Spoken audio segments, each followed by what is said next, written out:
Do I sound like Kylo Ren? No, it's better. Did you change the frequency? No. What'd you do? Well, here's where, I just realized that. Man, I should have caught that immediately. What? That you didn't sound like Kylo Ren as much. Because on your last podcast I did, but then the podcast before that I did not. I don't know what it is. It's a frequency thing I'm noticing, like especially with audio, because the one for the Blockbuster thing, I sound like a chipmunk in this last one. Well, I don't know, because I was on Zoom, or not Zoom. I was on Skype before, trying to test that out for the last episode I recorded. And the guest let me know that I sounded like Kylo Ren, or I asked him if I sound like Kylo Ren. He's like, "Yeah, you sound kind of weird." And I'm like, "God damn it!" Well, okay, hold on. But I wasn't an asshole, and I didn't say you sound weird. I said you sound like Adam Driver. who is a hunk of a man, and he's got one of the best voices out there. He is the predecessor, or no, who is the apprentice to James Earl Jones's Darth Vader. You son of a bitch. Yeah, why isn't Adam Driver voicing Simba's dad? Why didn't they just get? Why is Adam Driver voicing Kylo Ren at all? After tradition, they should have just found some random person, kept the whole thing without Adam Driver talking. Have one of the best actors out there, and just that's it. You just fucking walk around. Don't take the mask off. But no. So I was using my Snowball, and then I'm like, fuck it, dude. We'll try Google Hangouts, because they have their features for free for 30 days or what do you September. think of Hangouts? Is it I couldn't better? figure it out. I just don't think it's as intuitive. This one is so easy. Yeah, no, I couldn't figure it out, and I'm like, God damn it, what the fuck? And then I'm like, maybe there's something else. And then I'm like, you know what? Screw it. I will just use Zoom, because I'm familiar with Zoom. I'm most familiar with Zoom over all the free software. So then I plugged back in this mic, and I'm like, how do I sound now? And he's like, oh, you sound normal. So I don't know what the fuck it is. I think it's something to do with my interface. So interesting. I'm gonna have to look at the H4n, because I fixed the audio down there. It sounded much better, right, than the last one. Like the lavalier mic was really good. Yeah. That's hooked up to an H4n Pro, and then that's directly connected to the computer. Like I just have a huge long cable that goes up around the thing. But I think it's where I'm putting the frequency, because it's fucking up every time. Either it's too slow or it's too fast. What do you mean frequency? Like when you're switching, like I guess they would be in hertz. I don't have it with me. I wish I could pull it up. Oh, so like mine says right now 44.1 kilohertz. Okay, so that thing, right? Okay. What it was on originally on the H4n was, I believe, something like that. But now it was at 44.5. Okay. So when it was up like that, it was a lot faster. I think that, as well with what you have your camera's frequency set to, is what can change things. So like this Yeti mic has a specific built-in one, like a default. And I bet I changed the camera settings too much that it fucked with the comparison. Oh. But that's coming from someone that knows absolutely nothing about cameras, and me just being like, Sherlock Holmes, maybe. Like I used to learn how to disconnect VCRs and DVDs and like build them back together when I was a kid. So I did Netflix tech support. I guess I could say I can default my way through shit. Your grandma calls you, Patrick, why is my DVD player not working? Well, what's the serial model on it? I might have instructions written down when I took mine apart. I think the biggest ones that I get are from my stepdad for iTunes Music, and boy, is it better than what it used to be. In like 8th grade, he had me manually put in hundreds of CDs and import them. This was before you could use the internet to just update the artwork and all of the track info. So I manually entered artist, song title, album for hundreds of albums, and found the cover art all manual. I pride myself on that. Dude, that's always It almost killed me. And that's how I am the man today. I'm just kidding. Just so you know, you're kind of lagging. Oh, well, we'll edit that out too. Will we? Yeah. Hey, okay, let's it's go ahead. Probably because it's on a different camera. I took the regular camera out to do this stuff, so no worries. All right, that's fine. Let's go ahead and introduce you. Sweet. Sir. Oh, will you do me the honor of introducing yourself to the guests? Who the fuck are you? Can we swear on this? Fuck yeah, dude. Okay, cool. So I don't know. This is weird, man. I'm a man that sits in chairs and talks about films, and used to sit and talk with angry customers. Decided I'd rather try to make funny shit and talk about movies and stuff. Hi, I'm Patrick. Hi, Patrick. That was a good intro. Ooh, thanks for having me on, man. Yeah, dude. I know it's spur of the moment, kind of like a last minute kind of thing. Ah, totally, though. It's fun. Because I was about to, because like I said, I just recently got off the last episode with another guest. And then I'm like, do I want to shut down my computer? Do I want to write tonight? No. I want to do another podcast. Yeah. So I reached out to the first person that came to my mind. Nice. And luckily I was just laying and watching nothing and yeah. Looking up the Minnesota shit with a clenched butthole, just like, what is happening now? What building's on fire now? Oh, dude, that's so fucking depressing. It's crazy. But holy shit. It's like one day it's like flatlined of like no craziness, and then the next day it's like a huge spike of like fucking shit hitting the fan and spreading everywhere. Yeah. I think wasn't it voted one of the safest places to live a couple days ago? Like, you could look up one of the safest places in Minnesota was like up in that area. But that's crazy. Man, crazy. Well, let's change the subject then, so we don't get so depressed.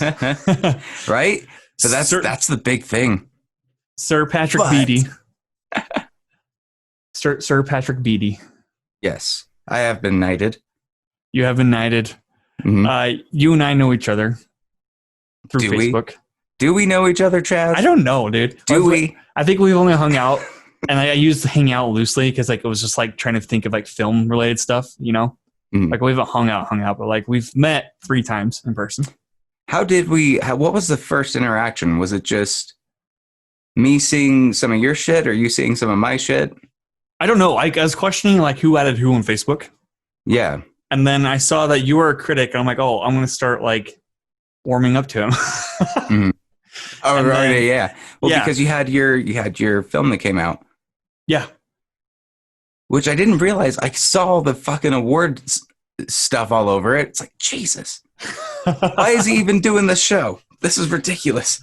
Because I love talking about movies. But then like you were like, dude, let's go see Star Wars because why not, right? And it was like when Rise of Skywalker came out, and so we met at the theater and then did a quick little review session after that at your place. Mm-hmm. And then first time we used the green screen on that stuff too. It was cool. Yeah, your whole garage is just like one gigantic green screen. Yeah. Yep. So let's go into a little bit of detail about your background then, because what exactly do you do? What is it that you do here? I mainly right now am just hosting the live show that you and I co-host together, Gaggle of Geeks live show. And there's all kinds of different stuff that like throughout the week, you know, we're coming up with and different ideas to make it better. And it's very much like a SNL themed like info show, I guess, where we still deliver at least what has come out in the weekly roundup of news, but we try to do it in an entertaining way. Yeah. That's not necessarily just sitting down and saying, what do you think about that? We obviously do that, but we also have maybe a little zhuzh, maybe a little spice for it. And then there's just the review channel where, aside from the pandemic, things have been, you know, spiking up pretty well. When the festivals were going, I was able to attend some of them, and yeah, those are the two things that have been the hobbies kind of fashioning themselves into careers, hopefully. And I also own a videography business, a Real Good Video with 2 E's, like a film reel.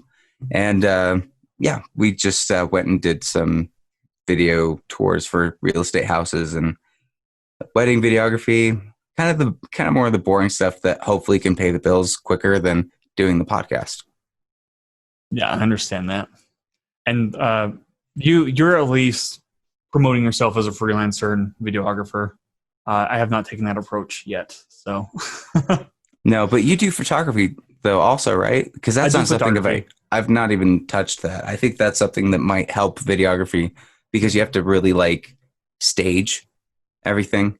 Yeah, no, there's similarities for sure. I haven't charged yet for photography. I know some people have offered to pay, but a lot of it's just my good heart, and I'm just like, no, like this is just a hobby, and if I fuck up, you know. I didn't mean to laugh at your good heart, like like you have one. No, you do have a good heart.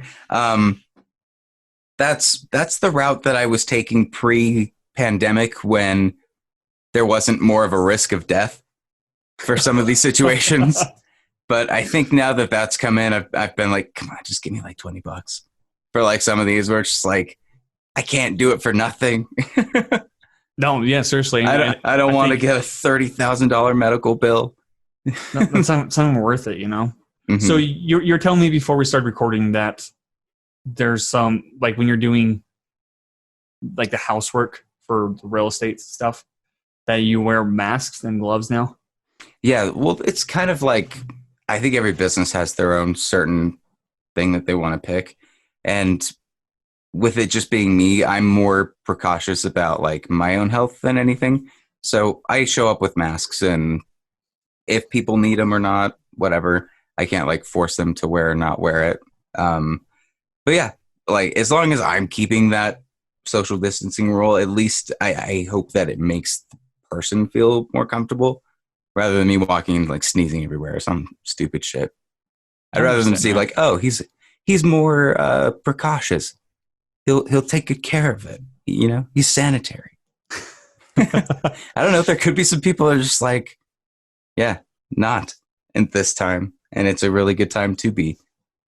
Yeah. I mean, you could always knock them out, staple a mask to their face, and then when they regain consciousness, it's like the human centipede, but with masks.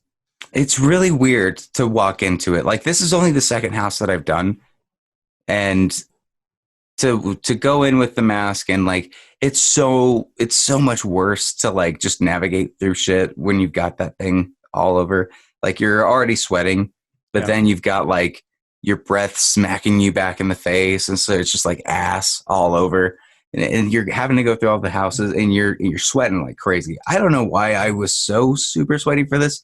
It might have been because it was like the first like house to walk into that wasn't mine in like months, maybe. But it was good to at least, I don't know, show that I cared and didn't want to make anyone contagious. Except there was a dog I wanted to pet. But you didn't pet the dog? I wanted to, but I didn't want to pet the dog and then have the owners be like, get the hell out of here. What kind of dog was it? It was a Siberian Husky. Dude, so cool. You have to pet those. They're so dope. They're so smart and wise. Did he have like the blue eyes, like the light blue eyes? I think so. Yep. The gray, white.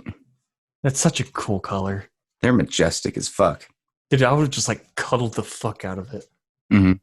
Yep. And even like, I mean, we do try in a lot of instances, if I'm like further enough away from somebody, we're like a first look was another thing we just did a couple weeks ago. We have the opportunity to like pull the mask down if you're further enough away. But I don't know, some cases you got to get closer, and I just don't want to freak people out, you know? The last thing I want to do is someone to be like, why aren't you wearing something to protect yourself? Or something weird. Yeah, I recently... I'd rather have someone be like, you look like a coward. Or just be like, I don't have health insurance, just let me. Yeah, no, seriously. Like, I actually recently helped my aunt move over the weekend. Mm. And everybody wore their masks, you know, but I was doing all the heavy lifting. And, like, moving with a mask covering your mouth is really hard, especially when you wear glasses, because like your whole glasses fog up.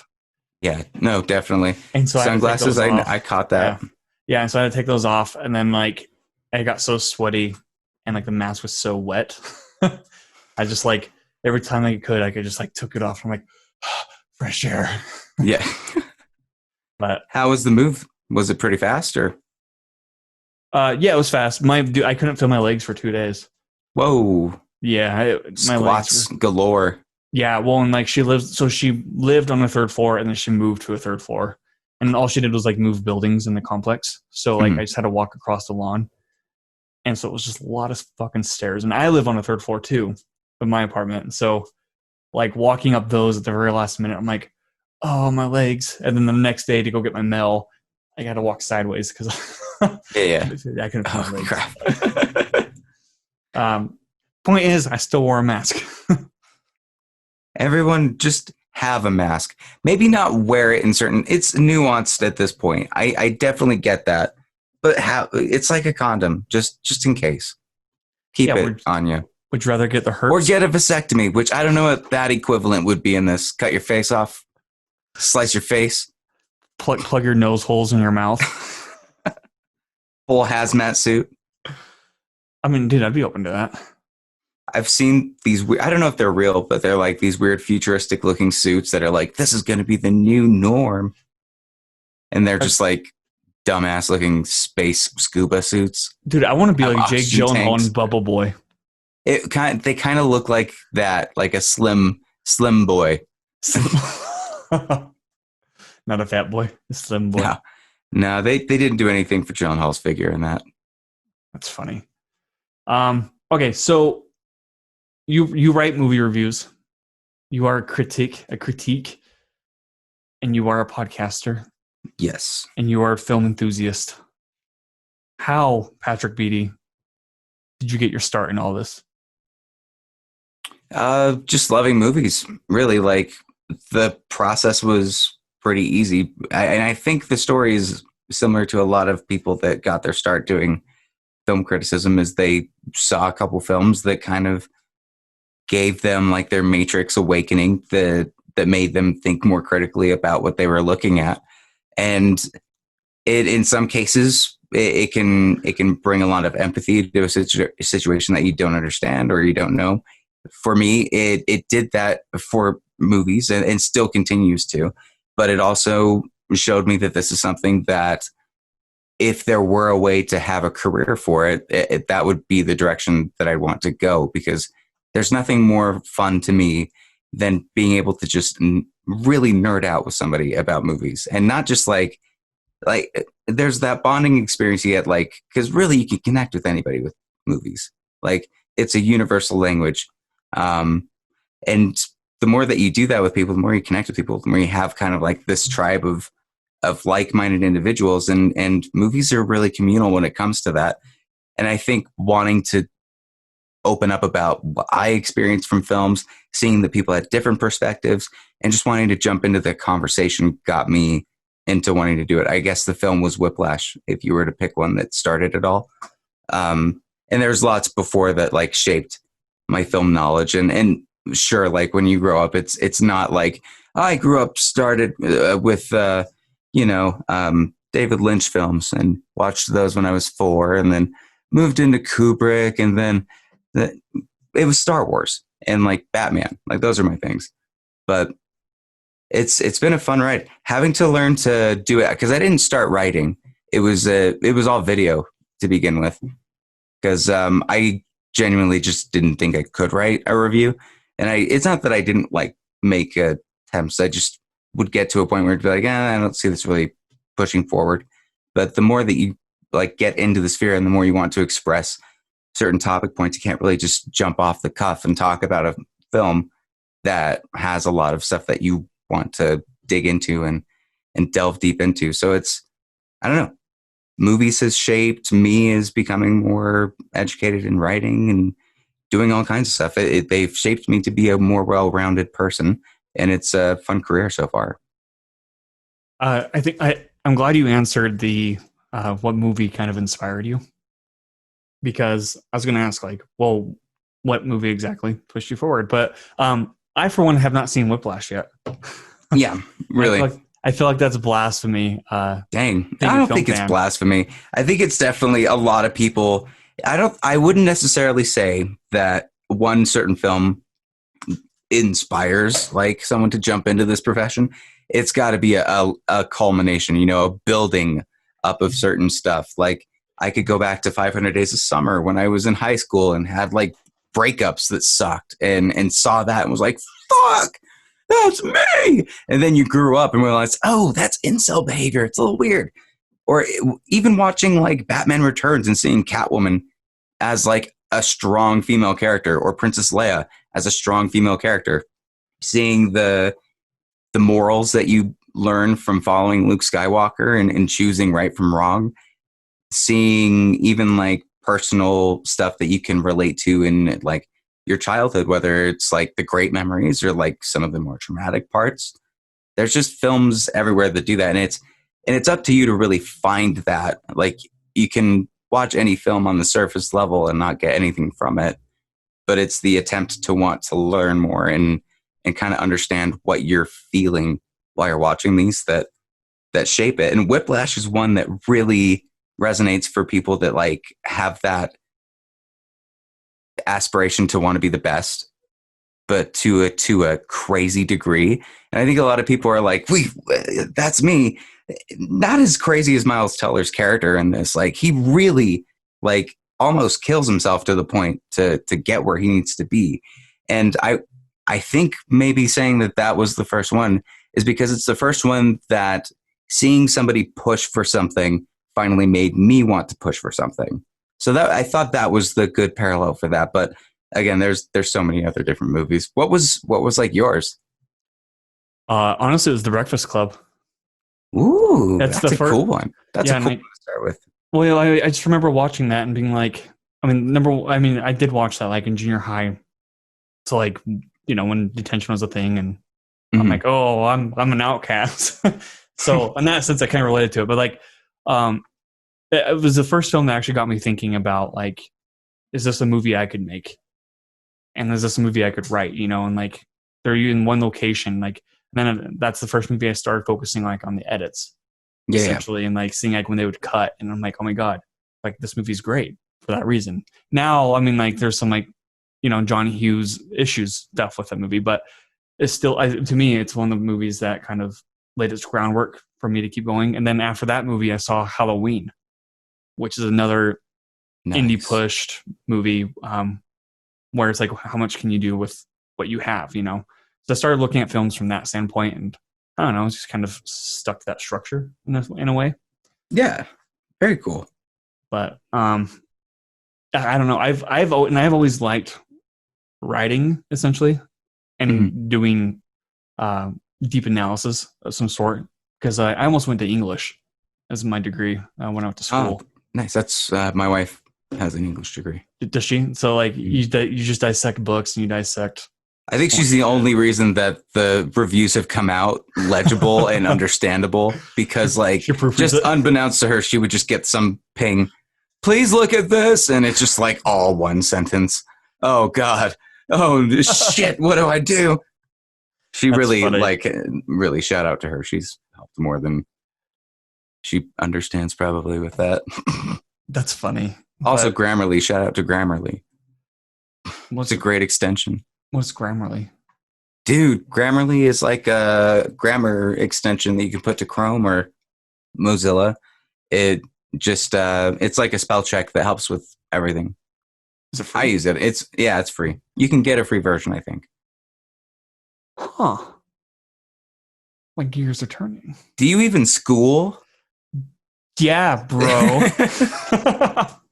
Dude, actually, so a few days ago, I didn't even go here. Well, a few days ago, I gave feedback on a script for a friend, and I like physical copies of like giving notes. Like I like printing out copies and being able to write on it. Yeah. And my handwriting is so awful. It's like that, like a fifth grader. Like I sometimes or like a seasoned doctor.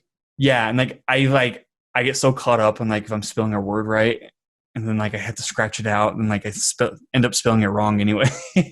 And So in the email I sent back to her, because I scanned it back to her, I'm like, here's a gist of what I said in case you can't read my handwriting. And here I can use spell check. Yay. And guess who fucking forgot some words in that? This guy. Ding, ding, ding. Oh, shit. So that is a thing.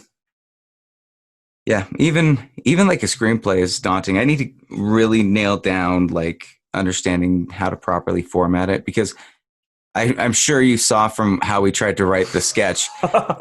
Like, I'm sure you were laughing your head off through some of that. Just like, oh no. Dude, there is a screenwriting software that I bought. I'm not going to buy anything. I want a template. I'll take a doc template. Dude, but it's only $90 and it formats everything for you. Only $90. What do you mean it formats it for you? I mean, dude, you have to still know what buttons to click to get it in the brackets that you want. Do you want me to share my screen? Okay. Have you cleared your browser history before you show me any of this? Hold on. No, I'm not saying hold on for that. Hold on. I got it. Nice. That was ill-timed. Uh-oh. While he's pulling that up, you guys should check out our show tomorrow. Yeah, promote that one live. Hopefully Facebook doesn't take us down, but they wouldn't dare do that shit. Okay, they would. They have, and they would.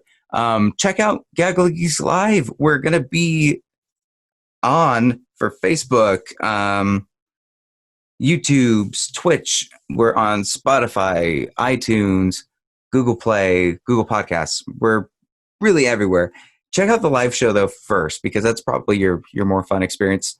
Me, Chaz, and a bunch of other guests that we have a weekly kind of roundtable discussion of different things, and I've already plugged the rest of that, but it's tomorrow. Check it out. Okay, so you had to put in the INT and the no, though, right? It does it automatically though. That's the thing. So like, how do you know that? Show. So okay, so like, let's start fresh. Okay, so I'll say file new. Okay, it's new. Okay, so we're on a blank page. And it starts out as this, and so over here it says scene heading. So it gives you what here, right here, and those are shortcuts. So if you want to switch to a shortcut real quick, you just hit that number. Okay, so you have to know shortcuts. Well, no, you don't. It's just over here. Okay. So like that's scene heading, right? So if I just type in interior right there, it just pops up automatically. I'm gonna say like Patrick's bedroom, whatever, day, right? And then see how it's highlighted over here? Then it goes to the action. So Patrick sits at his computer. Then you just say like enter. And so when you want to switch back dialogue, do you have to re-click 5? No. So like right here, I just push enter. If you hit enter one more time, or tab, I mean. So if you hit tab, it automatically cuts the character. Patrick, sup my homies. Enter, cuts to action line. That's very unrealistic. Chaz, what's up, bros? Patrick, laugh. It looks good. I'm not saying it doesn't. Dude, anyways, anybody who wants the software, I'd recommend it. Fade in, fantastic. It's like for $100, dude. For $100, compared to you have it forever. You don't have to ever get it again. No, the updates are free. In fact, let's see, free. How do I check my updates? Hold on. Well, how many licenses do you get? That I don't know, sir. Maybe we'll discuss after. We'll discuss after. But anyways, no, I'd totally recommend it. Well, it looked good. It definitely looks like you're looking at a script, and the way that you were, it looks like it has the predict word from your phone, but for screenplay, basically. Yeah. No, I'm telling you, text. I made the purchase like 3 years ago in 2017, and like I don't regret it at all, because before that I used to write on Celtics or Celtics, or whatever it's called, and then they switched their subscription model, and then you have to pay like for so many stuff on there. And then I know a lot of people use what's the other one called? I have no idea. Fuck, what's the Google Docs? No. Famous screenwriting notepad software. Final Draft. Okay, so I know people use Final Draft, but with Final Draft you don't get the free updates. Like every time they have a new version out, you have to pay for that, and it's like fucking $300. And everything that does, fade in is able to do. And you Jesus. can even, and you can even export fade in files to like a Final Draft file if need be. All right. Totally recommend it. I'm not sponsored by them at all. But hey, for now. Dude, but I love it. And like what got me onto it is the fact that on their, Script Notes was talking about it, which is a podcast with Craig Mazin and John August. Mm-hmm. And I think Craig Mazin was talking about it. And then I went on their website and I saw Ryan Johnson uses it. And that's at the time when I read Ryan Johnson's Looper screenplay. And I am like, oh my God, like this is a software I can learn and, get to know. And I haven't had any issues with it at all. Nice.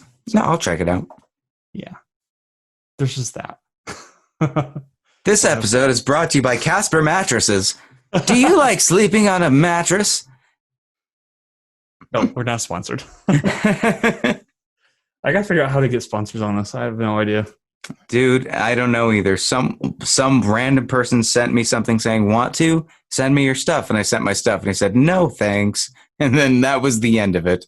So, because you do yours through, I don't know. We could probably talk about it off air. We'll talk about it off Anchor.fm, which actually is sponsored on ours. We have sponsored segments on the podcast, actually. Okay. I don't know if you knew that. I did. I did know that because I do listen to our stuff on Spotify. What does it sound like? Is it horrible? I've not listened to it yet. No, I mean, it sounds decent. Okay. As decent as you can get with being over the computer. Yeah. No, it's I like it because there's nothing to do with like you have to pay for a subscription or sign. It's all free. What? It's all free. You sign up for it. There's unlimited storage, and you have the option to have a paid sponsorship. You can cast to everywhere. Like my RSS feed is channeled everywhere. That I think that is out there for podcasts that's at least well known. And yeah, we've not had an issue with it whatsoever so far. I've liked it, and yeah, I'm surprised that they haven't kicked us off yet, especially with like with not for our content, but because of like coronavirus. They're like, oh, we're bankrupt because this is free, but they seem to be kicking ass. So yeah, it's a pretty good deal. Anchor.fm. I know others that use that. I use Podbean. I've heard Podbean's good. I like the program that you sent me that does the waves. Are you guys just taking clips out of your podcast and uploading them with the wave inserted as a video, or? I do that off my phone. Oh, gotcha. So that website I sent you has an app, and you can search for your podcast through there, and it pulls up the episode you want, and then you have to kind of scan through the episode. But the next one I'm planning on doing, so they only accept for a maximum of 2 hours. The one I want to do is about 2.5, I think 3 hours almost with Blade. So I might look into uploading just a segment to their website because there's no way to go around that. Yeah. So, but that's cool. Yeah, dude. Yeah.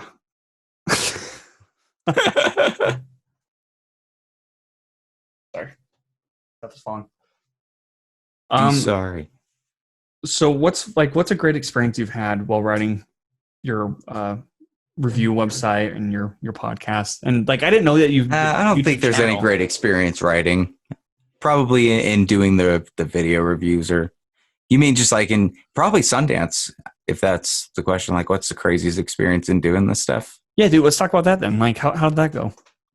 It was weird. Like, it was like going to a theme park where it was for critics. Yeah. Like every ride was made for somebody that likes dramas or just wants to get in line and wait for like just to be crushed into a theater to sit and watch a new Andy Samberg film, and just have so many people there just wanting that and respecting the fact that we're all in there watching a film. There's no baby screaming, and everybody just wants to talk about it, have fun. Like, I'm sure there was probably people there that were like snobby, but personally, I didn't run into any of them, or I was just so delirious that like all of it was happening that I didn't notice. But yeah, Sundance was super fun. Were you intimidated at all going in?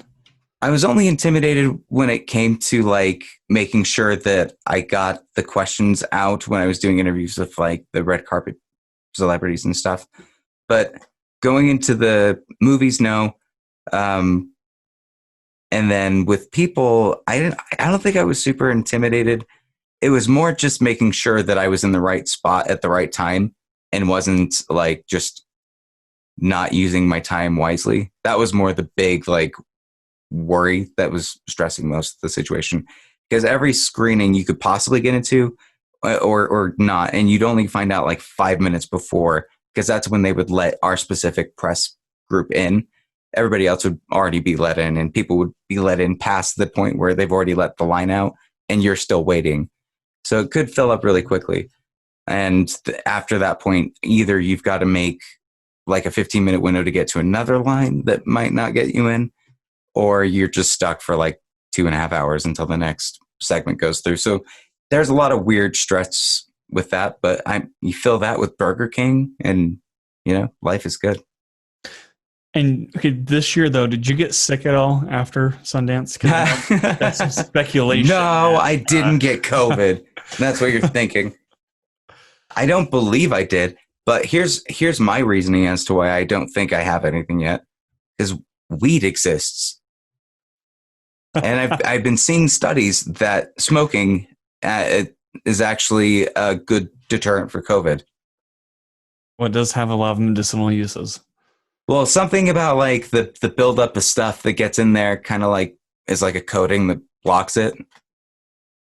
Really?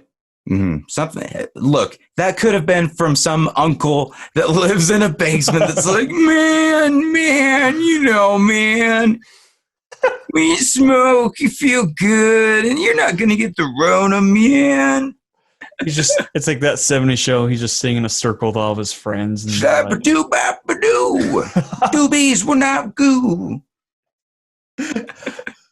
I mean, dude, I here's the thing though. I don't doubt if that is a thing though. It could be. There's so many we don't know yet. It's so new. We know that stupid fucking whatever that drug doesn't work though. So stop that. Which one? Hydroxychloroquine, whatever. Donald Trump was promoting, probably because he has a stock in it. Oh no, he's taking it, and he does have stock in it. Dude, he's not. There's no fucking way he's taking it. I don't know. I'd believe him. I think he's stupid enough. I really think he is. I don't think he lies when he says shit like that. It's just when he's talking about his hands, that's one thing. But I genuinely believe he's taking that, and people are saying, "Please stop," and he's like, "It's fake," or "Please take more." Yeah. Who do you think is the one insider in there? What do you mean? Is it Pence? I don't know, because a long time ago there was some letter that came out that was like, "I'm on the inside," and it was like a higher up person, but we never found out who wrote it. It's probably Pence pleading for help. He's like, I know I'm batshit crazy, but this motherfucker in office. I'll let the gays be gay. Just get him out of here. He's like, I'll ban gay conversion, I promise. I'll be gay. I'm scared. Come on, honey, let's go. I sound way more like Bill Clinton with this. You do. So okay, going back a little bit on topic. I had no idea that you actually had videos out on YouTube already. What do you mean? Well, so the thing is, like when I first added you on Facebook, like you never knew about the video reviews? I had no idea. Are you serious, bro? I'm dead serious. That's where everything started. Okay, so I know that, and so that's what I'm going to try to get into because. Are you going to the very first one? God damn it! No, because like when I first went to your YouTube channel, I saw that you had like 2,000 subscribers, right? I'm like, what the fuck? Because like your Facebook wasn't adding up to that. You know what I mean? Yeah. Well, here's what happened with Facebook. I did the great purge that everybody else did in 2016, where it was like you looked at all of the wreckage that was your family and friends that you've now attacked because they voted for Trump and he's been elected. And you didn't know how to handle it emotionally at that point. So it was a lot of fuck yeah, fuck off. And so I was able to at least acknowledge like, shit, this is getting bad for me. probably for everybody else that I'm talking to, I'm no longer even doing reviews. I'm so pissed off. I'm just going to hop off of this. And it wasn't until, I think like a year ago today or like a year ago this month, at some point, it wasn't until I started realizing that I needed to get back in to start connecting and networking with people that I jumped back into it, trying to avoid most of that stuff. Hasn't been perfect. I'll be the first to admit it, but that's why there's a big disparage between the two. Oh, see same with Twitter, same with Instagram. I think is for the most part been the same. Nobody really followed my Instagram. That was more my personal thing until lately. Yeah, I actually created a different page for my Instagram. Oh, nice. For personal stuff. I even thought about doing that for like Facebook, like creating a separate page for like the business stuff. Mm. Then I'm like, no, because like at the time it was just because like I wanted to post what I wanted to post and not get shit for it, you know? Yeah. Then I'm like, no, like maybe it'll be healthy not to be so political on Facebook and let people have their own opinions and beliefs, even though they're all stupid. Yeah, but it just doesn't work that way. Like, no. And I've just realized like you just gotta get away and focus on the page and not the profile. Yeah, and because I texted you a couple weeks ago saying I was taking a break off Facebook. Yeah, how did that go? It went, dude. I actually you did send me the link through Facebook, so I guess that tells me how it went. I was gonna say I lasted for like about a week, and then like I kind of like during my bathroom sessions, right? I just go through the app. Sorry, what? What do you mean, right? I don't agree with whatever the hell you just bathroom sessions. You mean the time you're just shitting and you're on the phone? Yeah. I didn't have a name for it, Larry David. Jesus. Well, I mean, it could be. Yeah, I mean, I'm glad you didn't take a different way. We were like, what, like when you're in there like jerking off, or no? I can process what you were saying. I just didn't agree with it at the beginning. I needed to make sure at first. Well, you know, it's just like you're in the bathroom. It's a session. How long are you in the bathroom for? Oh, I think that's just the right time to re-download the Facebook app, probably. Well, yeah, because I was on Twitter. Twitter. Love Facebook. Well, I don't love Facebook. Oh, dude, especially just all the stuff going on right now, especially with what just happened today. Yeah. Okay, going back to the main topic, the video reviews. Let's talk about your video reviews. Like, how did you get to start at that? And like, what was your first movie that you actually reviewed? Is that on YouTube? Yeah, you can go back and look at the very first one. Very first one. So Whiplash was the thing that made me want to do it. And that's when I got the camera and the stuff, right? Yeah. But I came from a background of like very much like I could go out and do like stuff as far as like I did a lot of music in high school, and I did a lot of singing and performing and acting and that kind of stuff, like musicals, shit like that. But never like just I want to sit and talk about a movie and like actually give your own actual opinion. In a weird way, it's a lot more personal to give your opinion on a review than it is to act in a play. I agree. Because when you're in a play, you're definitely in character, and you have a baseline of just ludicrousy or your own fiction that you can jump into. You're so much more vulnerable if it's like, especially when I was first starting out, it was like more controversial films where I just didn't even want to put out a review because you just knew what would come with that.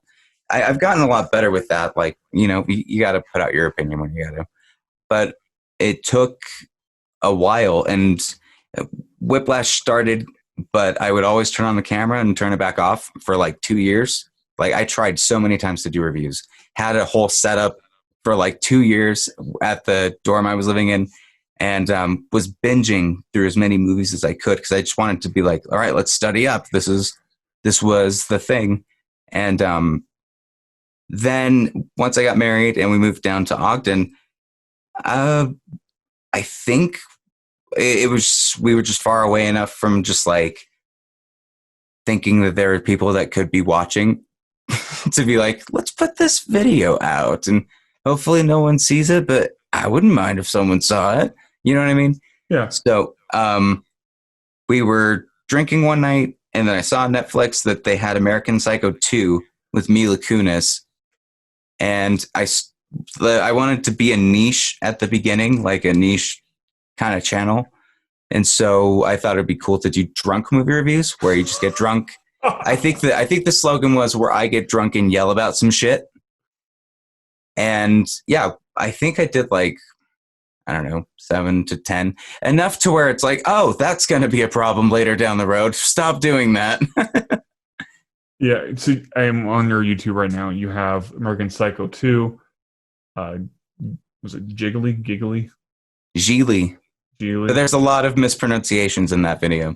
There's a lot of hammy in it too. Like at the beginning of, like you're figuring out how you are talking and stuff, and it wasn't until even like doing live stream for you become more like yourself.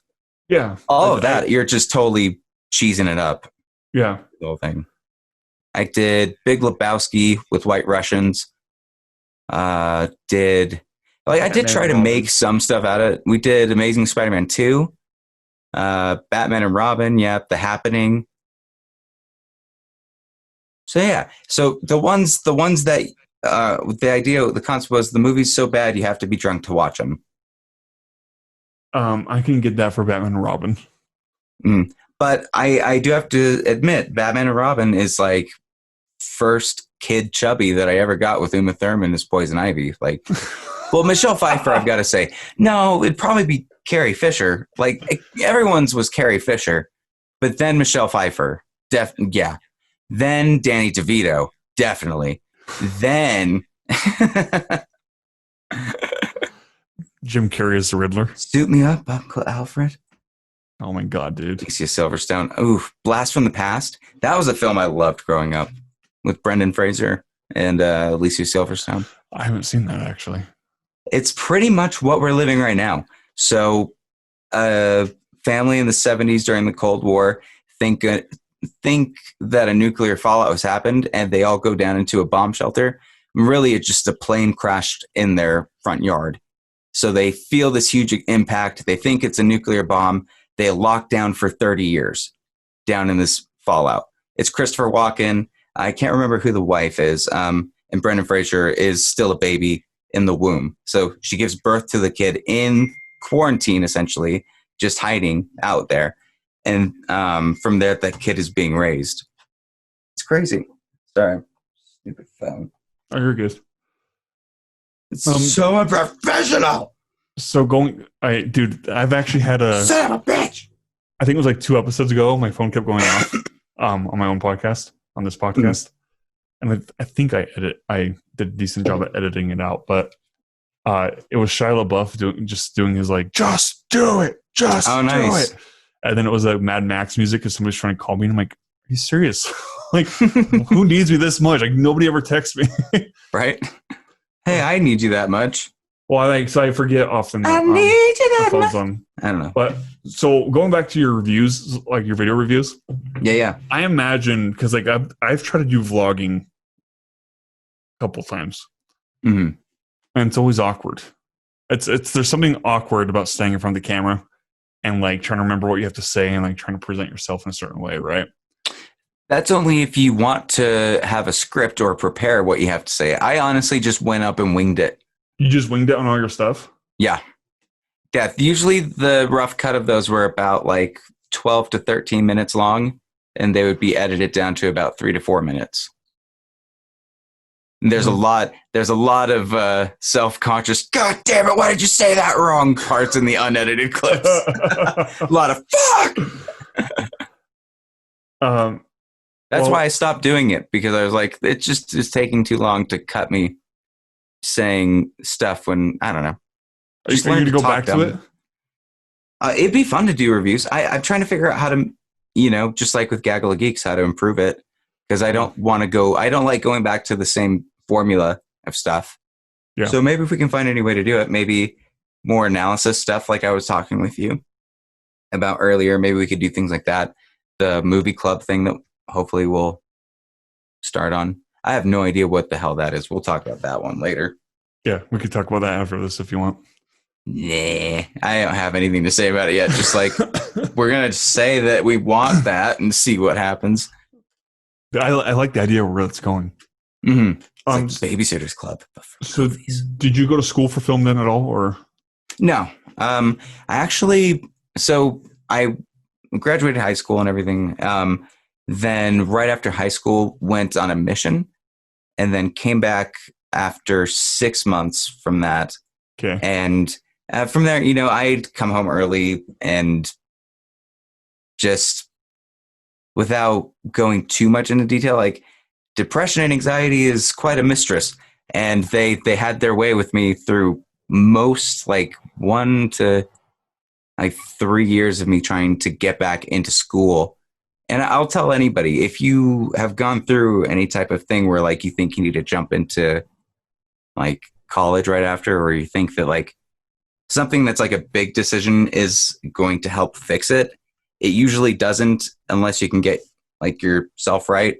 So I didn't really do well with college for the first, like I had a 3.8, I think, in high school, and just completely tanked through those. And most times I just like couldn't really get out of the house and stuff. And yeah. No. I do better now. Well, only asked because like a lot of your videos are actually well made.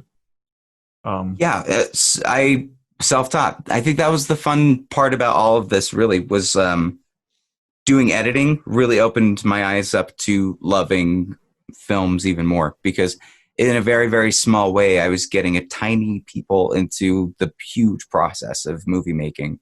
And it's huge. What can improve your video, and then what's done on such a huge scale for the big budget films, and learning techniques and learning, like you'll see, like I'm not going to make you go through all the stuff, but you'll see why we do sketches on Gaggle of Geeks if you look through these, because a lot of them start with openings that are like pre-filmed, like little shorts for each thing, because I wanted to try to learn how to do the things that the other people were doing. Like, for instance, Mandy, I did a review for. And that one, have you seen that movie, Chaz? Dude, Mandy's metal as fuck. Okay, so if you get a chance, go to the Mandy one. You know the part where she's walking down the hallway and she's tracing back and forth? Yeah, it's trippy as fuck. So I recreated that, or I tried to recreate that for the intro. Because I thought that whole thing was super trippy. And that's where I was like really trying to hone in, like, how do I do this? How do I learn how to do this? And then all through that, like doing customer service work to pay the bills, because obviously I wasn't doing school anymore. And I was good at customer service. So like it was never like I didn't have a good enough like mind to get through college. I worked at Apple for a couple of years. Then I moved over to Netflix for about a year. And from there, StubHub and just customer service, tech support mainly through most of those. And yeah. Okay, how did you do this effect? Oh, I don't remember. I think it was shit, I don't remember. It was a while ago. Let's see. It's so fucking trippy. I know, right? Dude, the part in that movie that freaked everybody out in the theater, because I saw that when it was premiered at the Tower. Yeah. The part that freaked everybody out was like when she's tripping balls, and then the guy's face kind of morphs into her face, but would morph back to his face. Oh, I loved that part, dude. I was so high when I watched this for the first time. So here's what I watched this violently high. Not violent to the extent of what Mandy was like, but to a pretty heavy degree. It was a heavy sativa, and my brain was just going crazy. It was me and my little Pomeranian. We were in the middle of the night, like 1 a.m. I decided, let's start this. And I just felt like I was in a dream, like this nightmarish hellscape that I could not get out of. But I didn't want to, because I wanted to see what Nick Cage does next. Like, I was so afraid, but I was just like, but what is he doing next? I need to see it. I love that movie so much. I recommended it to so many people, and they were so mad at me. Everyone I recommended it to was like, what the hell is wrong with you? I thought you were a critic. I'm like, I'm sorry. Dude, you're like, dude, it's metal as fuck. No, I convinced my mom to watch it, so I bought it when it came out on Blu-ray. Mm-hmm. I'm like, yeah, you have to watch this movie. And she's like, what is it about? I'm like, Mom, just trust me. You have to watch it. Don't say that to your mom. It's metal. And she's like, okay, am I going to like metal. It? And That's a horrible description of it. No, dude, it's so nobody forgot the cameras were rolling and Nick Cage does some shit. I just like, well, so she's watching it. Goes she's for like, breakfast. Well, she's watching it. She's like, why is it so slow? And I'm like, just wait. And then it switches, like, it shifts gears, and he goes fucking bullshit like crazy. And then he's like, it's crazy evil people. And I'm like, yep. Yeah, that's an understatement. Those crazy tweaked out meth head dudes, and the guy with the knife dick, and oh my God, so many fantastic Nick Cage quotes. You're in my shirt. You're in my shirt. And you're just like shaking the dude. His freak out in the bathroom is like his swan song for acting. Just that was me doing the drunk movie reviews when I was getting prepped. That's what every time was. But no, seriously. So like watching that though, even so in the theater, I don't think anybody knew what to expect because all it was hype from Sundance, and that it was like a limited premiere, right? I love that it premiered at Sundance so much. I did too. And like nobody knew anything about it. And like all the reviews you read, people were like, well, I don't know how to describe what I just witnessed. Go see this. Yeah. It's Nick Cage is amazing. And so like the whole Tower Theater was sold out. And I went with I think 3 of my friends or 2 of my friends. But and the entire time they were like, dude, what the fuck are we even watching? Because it was like so like artsy fartsy to the point of like purposely trying to into it. I was just in a trance, man. Seriously. And then like I think halfway through, like when he starts screaming in the bathroom, actually, is when people started kind of laughing and clapping. And I'm like, yep, cult movie status right here. Like this is a movie that's going to go down to like being shown in theaters like at least once a year. I hope. So let me ask you this then. Say they say this movie existed during the Community episode where Abed has to decide whether Nicolas Cage is a good or a bad actor. What would Mandy lie in for Abed? Because I don't think it necessarily would be good. You don't think it would be good? I think he would praise the director and he would say something about Nick Cage. I think he'd have some snarky thing to disqualify him. I don't know, dude, because you see Cage rage. It could be like it's Nick Cage at his rawest, but I don't know if that's his best. That's probably something he would say. It's his rawest, but not his best. The part in Community where he's like, I'm a cat. I'm a cat. That's amazing. I'm excited. I don't know. I liked Mandy for what it was. I agree with you. It's metal. I'm surprised you liked it. I'm personally surprised that you liked it. Like, really? Oh, yeah. I loved it. It was so good. Well, because on the last. I'm episode, sorry. I like a storied, a film with structure. Even if it's loose, I can still follow enough. They're not just being like the dead wake. Well, because like I think it's because I was on the last episode with JR. I was talking about Mandy, and he didn't like it. And I'm like, dude, come on! Like it's so metal. So like hearing that you liked it. What do you think my range is then? Why is it weird for me? What's my artistic depth, Chaz? I don't know. God damn it! I don't feel welcomed anymore. You're completely welcome. I feel threatened. I feel like I just got attacked. I didn't think you would like Mandy, you piece of shit. Well, no, it wasn't like that. It was just like I because it is such a particular audience that would like pick it up. You know, like to me, this is the best way I compare it. Is like I like it like I like Mad Max. You know what I'm saying? Well, I don't think they're like comparable in that sense. They're both metal. Though. Are you nuts? No. Dude, they're so comparable. He is the road warrior. He's the road warrior. His wife dies. What happened to Mad Max? Okay, fair point. And then he just goes on a fucking revenge spree. It's Mad Max, but Nick Cage is Mad Max. But they just are like, we don't care about anything that's great about Mad Max. We're just going to show a lot of weird shit. But I see very similar parallels between the two. I'm sure one of those dudes on the oil rig had a sharp dick. They might have. Dude, don't tell me that the Doof Warrior. You're not saying the Doof Warrior didn't have something. I don't know. As well as the guitar. Well, here's the thing, though. So somebody watched this. Okay, I guess in a way it is Mad Max because there's a lot of parallels. I like it a lot. Well, it's because my friend on Letterboxd, he left a review basically saying it's like Slipknot meets Mad Max. That's cool. Yeah, it's if Insane Clown Posse decided to do a George Miller film. But it was actually good. And then Nick Cage was like, I'm a cat. Whoop, whoop. Oh, fuck. I mean, it's a fair comparison. Okay, so going off that then, I know you and I talked a couple days ago when I asked you through text, like, if you'd like to make a movie eventually, you know. What kind of movie do you see yourself making?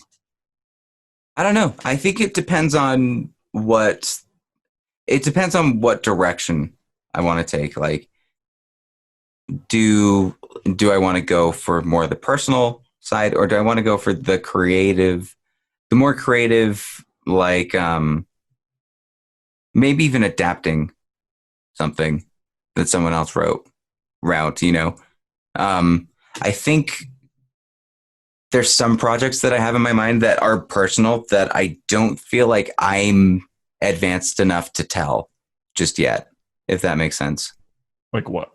Like things with more intricate emotions, a little bit more depth that I don't really see myself being a novice cameraman as well as like cinematographer and trying to figure out like how to look at things like that and even develop a story. Like I'm just like your novice everything. I'm still reading the books, trying to learn the anatomy of storytelling. So I don't think I'm quite there yet, but I do really want to just show stuff, you know, like show and express projects, whether it's like, because I talked about maybe a Star Wars thing, because that just sounds like fun. And Star Wars has a kind of baseline of storytelling that you can always work off of. And I wrote something of a concept about that a couple of years ago that would be cool. And then there's also just like the silly shit that we already do with Gaggle of Geeks. We can make a full fucking whatever out of that. Like, so there's opportunities. I think I just want to do more than anything. So like whatever projects you hear about. Shia LaBeouf. Yeah, right. Yeah, I don't think there's anything that's hit me yet. I just know that that's something that I'm interested in. I can get that. I've been there. I'm still there. No, but you're writing though. Like what's the trick between I don't have an idea and I'm writing a new idea? Like where's that process for you? Like what's inspiring the ideas? It depends. I don't know, because like a lot, it's like it just depends. Because I used to write like a lot of horror films. Because I love horror films. I've got a short film up on the channel. A short film, like a horror short. Yeah, I was going to talk about that. It's very shaky and not okay, but well, and so the thing though is I used to write those a lot, but then I kind of got more in tune with myself. And like I don't relate to the horror elements as much anymore. And so lately a lot more of like dramedies have been coming to mind. But I don't consider it like a finished piece until it's actually finished. So it's until I type fade to black or the end or whatever, it's still just an idea. And just growing with like where the idea goes until you hit the end mark, you know? Gotcha.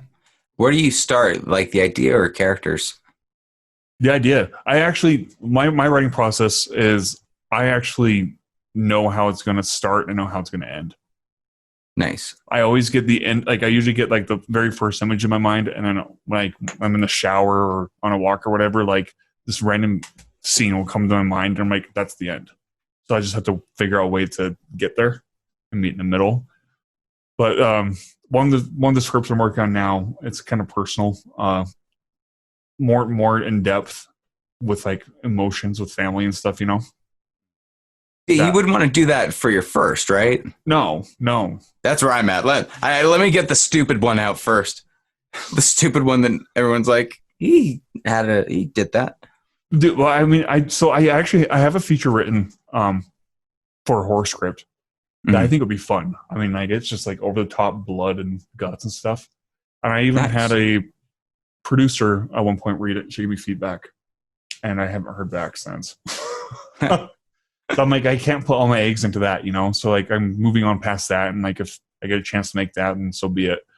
And I'm pretty sure reading it now, I'd be like cringing because like as you write more, your style changes, and like as you change more as a person, your style changes. You know what I mean? Mm-hmm. So there's stuff that like might be like right now where you think it might be like the finished draft, but if you don't do anything with it forever, then like you're gonna work on it more in the future. You know what I mean?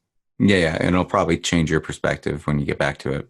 Oh, definitely. Yeah, I'm a huge advocate for taking a break on projects. Like if you're editing like when I was working on that adventure, I would actually have to take like a week break from editing and come back at it with fresh eyes and see what I missed or what I can do differently and stuff. And same thing with writing. Like sometimes I'll go like days with writing, and then I'll go like 2 weeks without writing anything just to come back to it. So that's a good technique. Yeah, well, I don't recommend it because I also recommend. I mean, if you're writing, at least try to write every single day. Even if it's shit, you know, and lately, I mean, this all last year, I mean, I was in a huge creative block, and that's actually what kind of started me with this podcast, was to get out of that whole ditch that I found myself in. So yeah, it's funny. When did this show start? This January. Yeah. February. Oh, nice. Somewhere around there. I think it's February. How many episodes have you done? At the time of recording this? Yeah. Including this one. So tomorrow, which would be May 29th, I have episode 9 coming out with Mira Bashir. So that will already have aired by the time this is probably out. Then after that, I have J.R. Curtis, which would be episode 10. And then I have your episode 11. And then I have one that I'm recording tomorrow after our Gaggle of Geeks little thing. There'll be episode 12. Damn, that's a ton. It's congrats, man. That's way cool. Once you get over the 10 mark, like you're set to go. Like you're going. I feel like I like doing podcasts, dude. And I have to thank you first off for even. I don't know what I'm doing with that shit. Well, dude, like you know that more than others. Well, just like allowing me to be on, like, I guess on your show, you know, like for Star Wars, especially, like it was fun. Like, I mean, they kind of like re-sparked some creativity. I mean, like. So thank you for that. I think a part of it was like we both needed it a little bit, especially once this quarantine shit hit. Like there was a very real part of me of like, I really don't know where anything is going. Like I just had to return all of my South by Southwest shit. Refuse to, like, I don't know where this is going from this point, right? And I think it was one night we were just like, "What are you doing?" I'm like, I don't know. It just sucks being mopey or something. You know, just go on Instagram Live with me. And then we do the Instagram Live. And from there, I was like, oh, shit. You know what? All right. Let's keep going. And I think that the Fridays, man, Fridays are busy AF days. And I think oh, hell yeah. Because that's when I'm making all of the graphics, all of the shit, and getting organized for stuff. How do you make the graphics? I've been meaning to ask that. Just on Final Cut. Like, depending on whatever it is. I still need to come up with some for whatever have you seen the notes for the Cameo game? No, I have not. Dude, it's going to be so much fun. I think I came up with a really great game. So, here's the idea. You know what Cameo is, yeah? I sort of. Is that where the celebrities will, like, make a cameo and, like, give you a shout out or something? Yeah. So for a certain price, either they'll send you a personalized message or they'll send you like a video greeting or something. It can be your birthday. It can, like Susie from Curb Your Enthusiasm is on it. And she's like, I could say happy birthday. I could tell your friend to go fuck himself. She's like, there's some pretty awesome people on it. And I thought it would be amazing to play The Price is Right Cameo Edition, where I name the celebrity and you guys have to guess what their prices are. 4 people. Oh, and then my God. Doesn't that sound fun? Yes. Cool. Yeah. Don't look at anything yet because that's going to be the fucking game. You can't look at all the prices. I'm not looking at the prices. I'm going to be very honest with you. Some might surprise you. I'm not looking. I'm just reading what you wrote in the. Gary Busey was on it. I'll say that. There's a lot of people where it's like, really? That much? Okay. They expensive? Wow. Dude, I bet they're expensive. No, there's some that are like, really? That was free. Like, there's. I had someone from 90 Day Fiance text Natalie for free. Did you really? Yeah. She got a text. She's like, what the fuck is this? I was like, I'm so sorry. I shouldn't have given him your number. That is so exciting. Yeah, I wonder, like, what the incentive Sinbad is on it, too. You can guess how much Sinbad's. I bet he's like Kevin 400. Conroy. Oh, yeah. Dr. Cox from Scrubs. Like, there's so many different people on it. I know, because the one I'm most familiar with that I've like seen ads for is I think his name is Brian. He plays Kevin on The Office. Oh, yeah. I told you about the Kevin story already. Yeah, you did. You want to tell it for the guest? I so badly wanted to, like, maybe just have him do that on video and be like, you don't remember me, but you said something, and I'd like you to do it again on the record, please. It was just at one of the Comic-Cons at Salt Lake, Fan X, I guess is what we need to call it now. He was there along with the people that played Angela and Oscar, and I didn't have any money for like autographs or anything, but I did just want to like thank them for their stuff, and sometimes you can get away with that. So I got up in line for Brian's, and after meeting Oscar and Angela, they both were super nice, and it was in an age where you can shake hands with people, so that was fun too. And with Brian, I went up to him and I was like, knowing full well that my wife's favorite character is Kevin in the show. I was like, look, I really appreciate all of the work you've done. My wife really loves your character. Is there anything that I could pass back onto her? And then he looked at me kind of mischievous, like, not in a way that like you should look at a fan at the beginning, but he was like, what's your wife's name? I go, Natalie. And he kind of looked both ways, make sure there's no kids around, I'm assuming. And he leaned in and he was like, I'm totally going to bang Natalie. And like did it in the perfect Kevin Malone voice. And it just sent me flying, man. Like, I don't think I even touched the ground from that point. I just lifted up Zack Snyder Batman style and drifted away with the biggest smile on my face. It was so fun. What was her reaction when you told her? Oh, she loved it.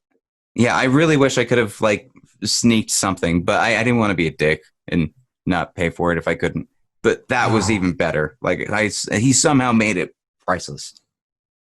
That's so funny. Some celebrities can be really nice.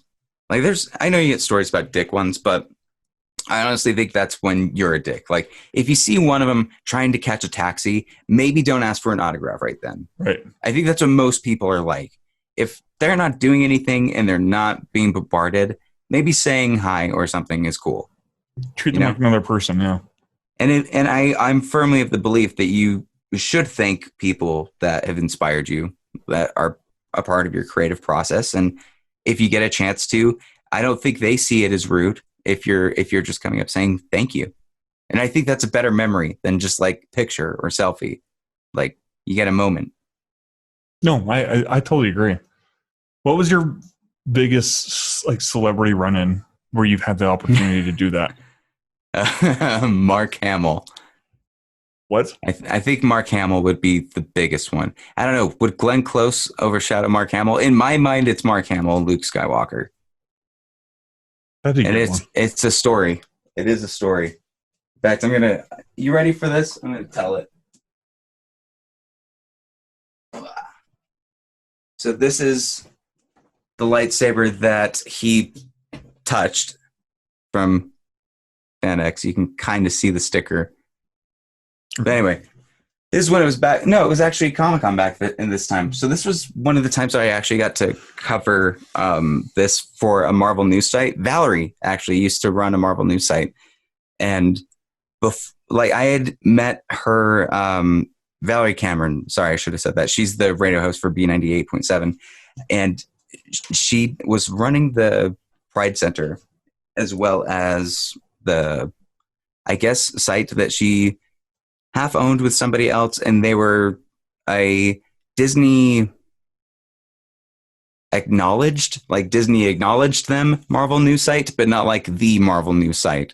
So like we got into some things, but not necessarily like we were like going to the screenings in LA and shit like that. So we got to go to the con and cover it, and it was really cool because I got to like be the camera person wandering around. First time I ever got to do that shit. And where was I going with this? Shit. Mark Hamill. Oh, Mark Hamill. So we got the chance to do a picture, like a photo op with him. And this was after I had been like filming him, like really up close, like doing all the press stuff. Cause I was like, man, like I got to do that to people, which is so great to do. Like, I know it's probably pretentious, but I love just like holding up the badge, be like, can I go through? And then they let you through. You're thank you. And we got in line. And my idea was I wanted to, because this is when Last Jedi was coming out. Last Jedi had not come out yet. So I did not know what would happen if you give Luke Skywalker a lightsaber. Okay. I didn't know what would happen. Let me just say that. But I had this lightsaber in my bag because I really wanted to just see if he would laugh. Like my goal was, can I make Mark Hamill laugh? Right. So maybe that was the goal. I don't know what the fuck I was thinking, to be honest. The idea was we're going to go in and I was going to hand him the lightsaber like Rey does. But I was going to do it like on one knee, like I was proposing to him. Like it was going to be real weird, you know? And it was very cringe inducing. It's 4 people that are also waiting to get into this. And we go up, I see him in slow motion. It's just like A Christmas Story when what's his name's coming up to see Santa Claus. And he's got a little stubble and I'm like, it's fucking Luke. And I extend the lightsaber and I'm holding it for what seems like a lifetime. Like I have held this thing for way too long and it's so heavy. And I've just had this stupid smile on my face looking at him. And Valerie will tell you about this story too, because she was watching it. And she probably was so embarrassed to have brought me at this point because maybe after what probably was like 3-4 seconds, but seemed like eternity, Mark Hamill just kind of looked at the lightsaber and looked at me and said, what do you want me to do? Hold it? Do you want me to hold it? And then right before I could say anything, they just moved us in line for the picture. And I was like, no, as they were moving me back into place. And I have the most awkward and uncomfortable picture of me holding the lightsaber still kind of like this and like trying to hide the fact that I just bailed my first attempt with my like movie icon. And that was the end of it. That's all I got. Which when you think about it, the more I thought about it, and after watching The Last Jedi, that's exactly what he should have done.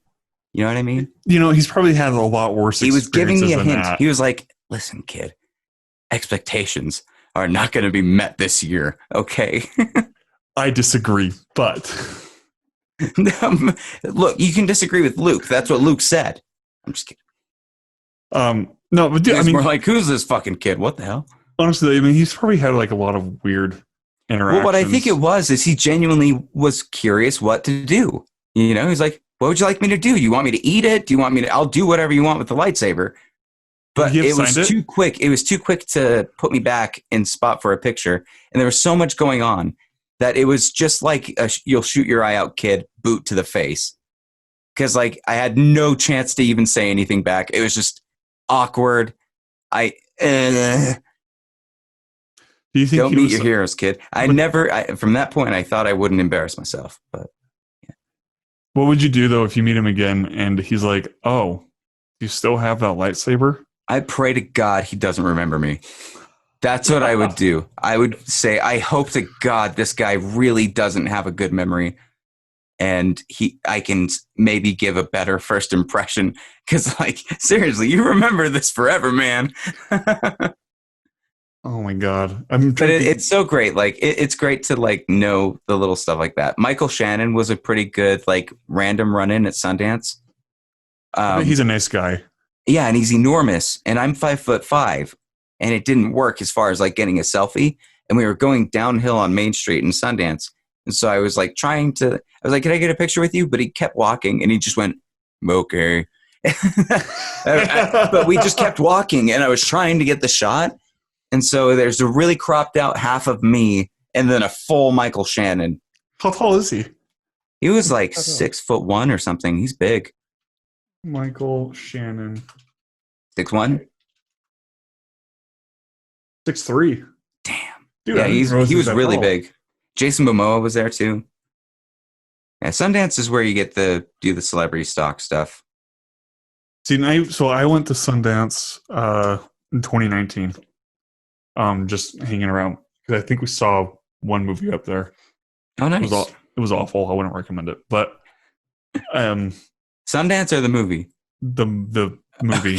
So I love Sundance. I just wouldn't recommend the movie because it had Jeff Goldblum in it, and he played like a lobotomist. It was really weird. But of those people, I think I saw somebody from Wind River, like one of the smaller actors from that movie. Oh, nice. Like Elizabeth Olsen or Jeremy Renner? No, it was one of the smaller actors in that, like one of the guys who played one of the Indians on that movie. Oh, the Indian reservation. Gotcha. But it's because I know Taylor Sheridan lives up there. Mm-hmm. And I'm pretty sure I saw his wife too, because I actually saw him at the Utah Film Awards the year before that. Oh, cool. So because you've won stuff, right? Yeah. What's that shit like? Winning stuff? What's it like being the person that's on the other side of the red carpet? You know what I'm saying? Oh. Like brag about dope. I don't know what it was like. Being interviewed and shit? Well, like, did you go to an actual award ceremony? Did they present you? Were you on a red carpet? I imagine at least most of that was happening for you. Yeah, I mean, it was all done at the what do you call it? The Provost Center down there, their main center down there. And they had like a red carpet you take photos on, and we got interviewed, I think twice. Oh, nice. But I'm not much of a talker though. I mean, like I'm very, like I know, like I'm a huge extrovert. Like talking about movies and stuff. When somebody asks me personal stuff at like our own projects, I'm like, I completely shut down. And so the producer, Landon, he actually had to do a lot of the talking. And then when, because the year before that, the script was nominated for best screenplay, but it didn't win. And then we made that into a movie, and then that won best under budget 500, and it was also nominated for best actress, which I thought was really cool. Oh, cool. So we won the best under budget one, and then I remember when they called my name, or not the name, just the Night of Adventure one. The plan was for everybody to go up there because like it was a whole project that won. And I looked over and I was just like, like adrenaline, right? Like, what do I do? And I looked over and Landon was getting up. He's like, "Want me to go?" And I'm like, kind of like, nice. Like, and then he sat back down. I'm like, fuck, I didn't prepare a speech. And that's cool. Yeah. And that was really nerve wracking though, trying to like talk about the movie, and it was nice, but my award actually broke. What? From the earthquake. Can they get it fixed? No, it's just a cheap plastic thing. I have it. How dare you? Sure, I'll show it. Give that thing more pride. Keep talking. You give that thing more pride. That's what I said. We're not going to do singing. But shout out to Landon also for retweeting re-whatevering on Instagram all of the Gaggle of Geeks stuff. Dude's cool. We should have him on at one point. I'll talk to Chaz about that. What else can we talk about? This is Chaz's show. Change of thought. It's for no-hos. What? I don't remember where I put it. It's somewhere in my closet under my film stuff. But it's because when that earthquake hit, it actually fell over, and that's a glass that's in like a cheap plastic thing. It's the plastic that kind of broke. Oh, so, damn. Yeah. But it was a nice sign for me to move on past that. We'll get a new one for you. Yeah. While we're on the topic of short films, though, let's talk about yours on YouTube, because like I said, I'd talk about that, and I'm very curious about yours. Oh, are we watching live? We're doing a live reaction? Should we do a live reaction? I guess, but all right. How do I do that? Let's see. Hold on. Share screen. So this is when I was at Netflix, and I wanted this to start being like a routine yearly thing where we had some type of like horror short. The idea was just, I thought it would be cool to do something creepy in a garage, in an underground parking lot or an above ground parking lot or something. And the story's pretty not story-ish. I think it's just a lot of let's do creepy stuff. One of the Utah actors that's been in quite a lot of things I've seen and reviewed from like the Utah Film Festival and stuff is in this. You'll probably notice him when he shows up. Why am I blanking on his name? I'm such an asshole. I bring him up and I'm like, and he's that guy. Fuck. I'm sure you know him. All right, let's see if we can do this. He was a fantastic creepy dude on this. Can you see it? Yeah. Oh, God. Yeah, I can see it. Can you see that? Shit. Oh, God, yeah. Okay, let me turn it down just a little bit. Okay, we're going to watch this live reaction, everybody. 5 minutes, let's do this. Okay, yeah.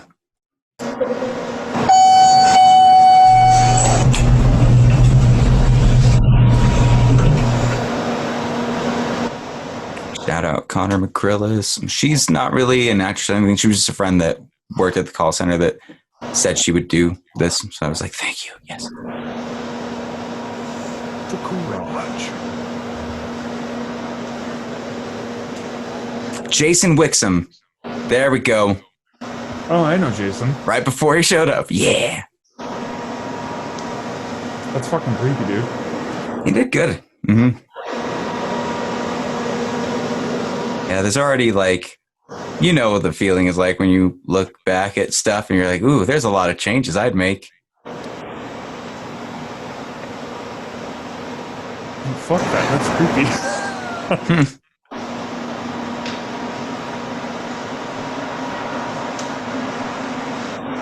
You can see all their stuff is still on the ground. See, those are like the little details where it's like, oh, yeah. And that this is super shaky. We didn't have like a...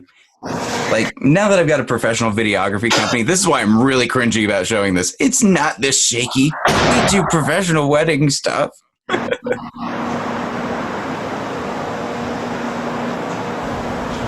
away. And... he's not there. What? Dude, at that point, like, I wouldn't even, like, look. That actually scared me. Nice.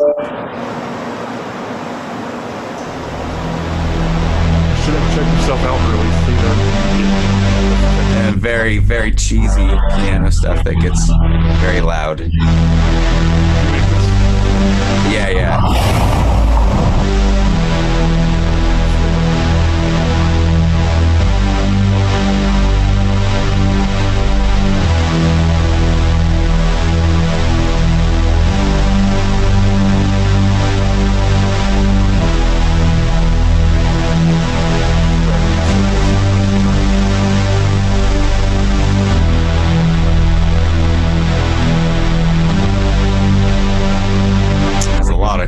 Damn, that's some Liam Neeson jumping a fence cut.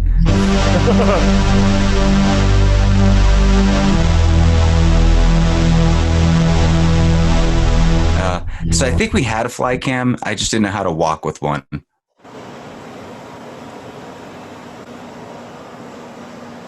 This is the garage right next to the Broadway Theater. That's why it looks familiar.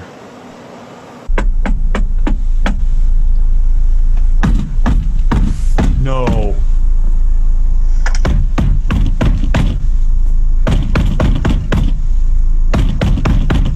She's opening this.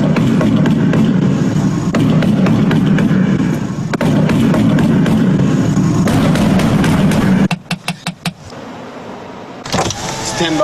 Billy Sumner? Yeah. That guy was happy to be in it. Shout out Broadway security. Don't worry about it. Looks like you had a rough night. It's a free ride. But you actually had to pay, right?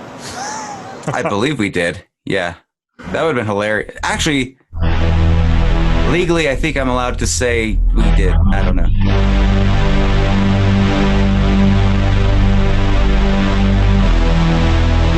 Dude, what the fuck?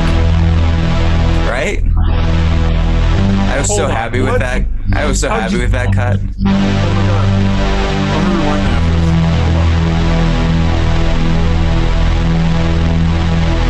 Almost out. Hold on.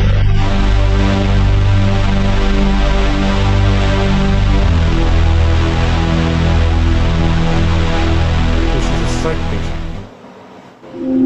Maybe. I have no idea. Yeah, I don't remember what the ideas were behind it, but Don't worry about it. some of those scares weren't as bad as I thought they were. They actually were set up pretty well. How'd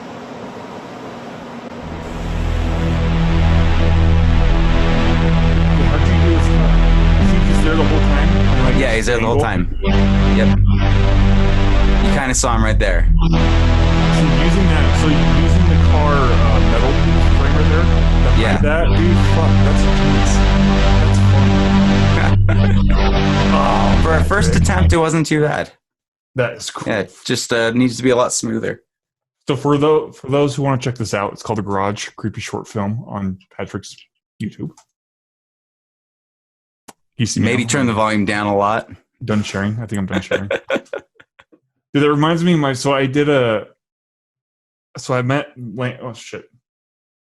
I met Landon doing one of my college projects. It was a horror film too. Mm-hmm.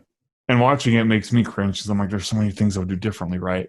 Like, I noticed that like when you're watching this, you're like, oh, some of that actually wasn't that bad, right? And I think it's kind of fun as filmmakers to look back on that. And I'm just saying that to save face. I don't agree with that at all. Well, dude, I think though, like, because like even with Mad Adventure, I couldn't actually see past all the flaws until like a year or until after a year it's been out, or maybe like a little bit before that. But like now I can actually watch it at like face value and be like, oh, like it's not a bad thing. Like, yeah. And like I can even do that with my student film, even though it's not my favorite. But like I can say we had some good stuff going there. For sure.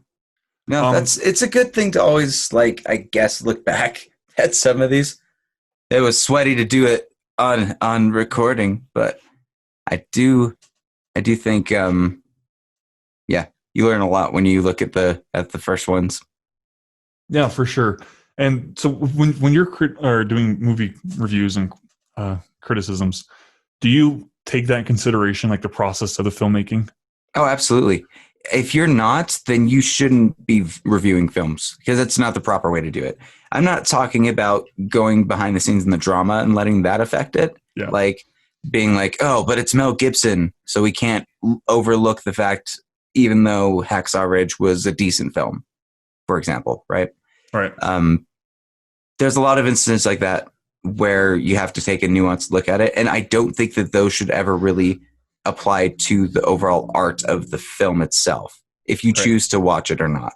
Right. I tend to look at, the technical aspects, the visual effects aspects, that all comes from behind the scenes, and you don't see a lot of the stuff. So when you're critiquing a movie and you're looking at story and character and all of the technical aspects is where you have to show appreciation for the craft and the behind the scenes work. Right. Yeah, it's essential, in my opinion. I think the more that you are making like the short films and stuff, the more you can kind of articulate the things that you respect more than other things. Like, I'm sure a while back, I wouldn't appreciate jump scares or how a properly set jump scare can be really beneficial and not just like a waste. Right. Based on doing like a horror short or any number of stuff. Being able to like evoke a feeling from music. Like there's so many different aspects in a filmmaker's toolkit that goes unseen. I love exploring everything with it. I agree. I actually I try not to let the drama surround stuff, and like even like Hacksaw Ridge is a fun example because like I think Mel Gibson is a very controversial director.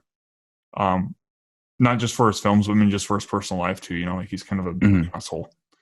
But that was actually why I did not see Hacksaw Ridge in theaters. I'm like, well, it's just gonna be Mel Gibson pushing a certain agenda. And for the most part, it's very Christian. Like I'll own up to that. Yeah. I'm more in it for Andrew Garfield and I guess the real whatever story. However, he maybe embellished on it, maybe. But there's other examples like whoever did Jeepers Creepers. I'll never go watch that guy's movies. Fuck that guy. Fucking pedophile. Yeah. Never. Nope. Santos, whatever. Or I don't know. I don't think I'm going to dip my toe in the Roman Polanski pool anytime soon. Or even Woody Allen for the most part. Yep. Like, I think the last good Woody Allen film is Midnight in Paris for me. I haven't seen I love that film. Movies. None of them, not even Woody. You've not even seen crap. What's it called? Nope, I've not seen crap. What's it called? Damn you. Yeah. The one that I was just... Okay, whatever. Annie Hall. Oh yeah, no, I've never seen that.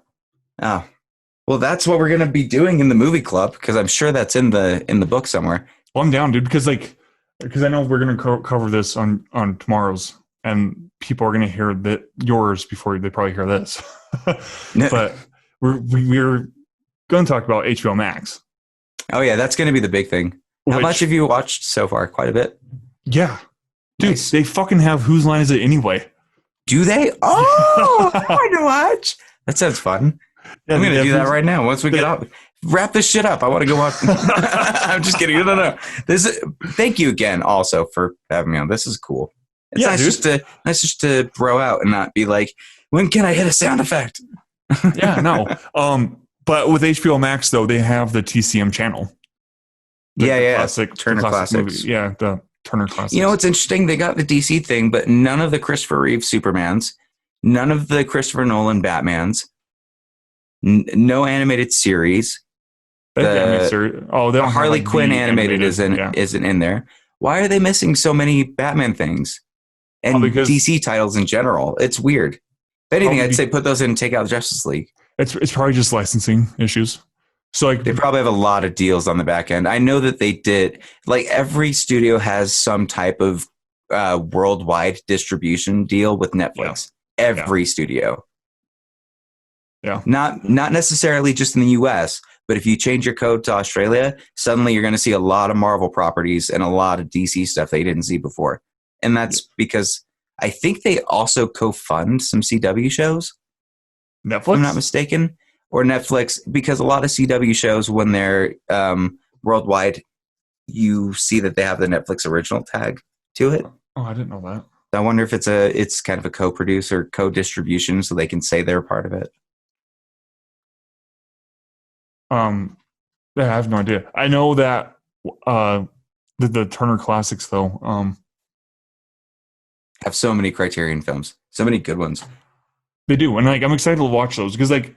That actually reminds me of my grandma because when I go visit her, she would always have those older shows on.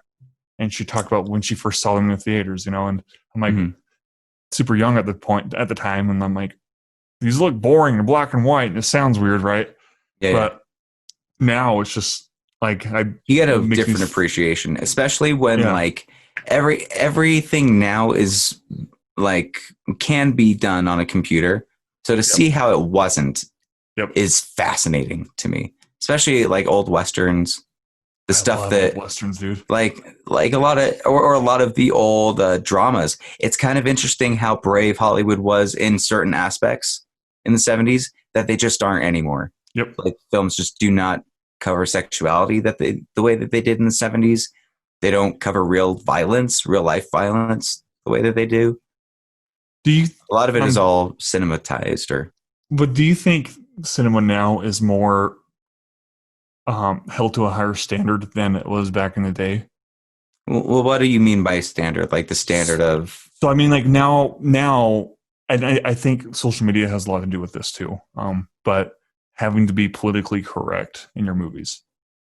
Like, so are they being a little bit suppressed? Yeah, by the pressure of to say you're holding it to a standard means that there's a standard that exists, and I don't believe that there is when it comes to movies and art. Like there just isn't. When I do think there's a lot of stifled creativity if you're handling a major motion picture that has a lot of intellectual property that you can't really do a lot with. Like we've seen that you can do some stuff with characters, like with Joker or with Deadpool. You can adapt things like that, but in the long run, like there's certain films that in China are completely filtered now because they're adhering to it. And now American films are kind of being, or at least for a lot of people, they believe it's steered more towards a global audience, which means they have to take away some of the things that are more like inherent to the story that they want to tell. Well, they have to water down their story. Well, just look at like Tropic Thunder was made like 2007. And within 13 years, there's no way in hell that can be made now. I don't know if that's true. I know that sounds weird, but I don't know if that's true. I just don't know if that's true yet. I think, like, what was the thing that just happened a few days ago? Jimmy Fallon had some trending thing. The Jimmy Fallon is over party. Saturday Night Live. Because he had a blackface impression of, I believe, Chris Tucker? Chris Rock. Chris Rock. Okay.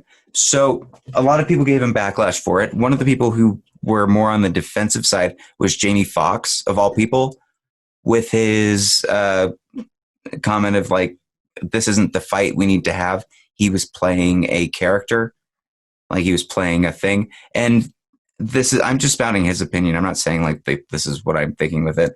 But what I'm saying is like, eventually we're going to have to start thinking more critically about stuff and being more nuanced about things. Right. And what better format to start giving that than the bravery of a film that takes risks like that. Right. I'm not necessarily saying that they're going to be as extreme as Tropic Thunder, but you will see like just as controversial a thing. Well, and that's what that will exist later on. Well, and that's what Robert Downey Jr. was saying on Joe Rogan's podcast, is that he was playing a character. You know, it wasn't him doing it; like it was the character. And most people understood that, and people now understand that. Yeah. So when everyone understands it and they say it would never happen, that's what's confusing. So it's willful ignorance for a lot of people to not want to see the nuance of why this is funny or this is not funny, and make your decision and not have to like do some boycott to take down a studio or a creator for it. But I mean, but then you see like, for example, this is relevant, release the Snyder Cut. Mm-hmm. Or the Ayer Cut. Yeah. Seriously, I almost made a full intro video for that too. That was just going to be Leto's Hunka Hunka line, just like on repeat. Hunka Hunka.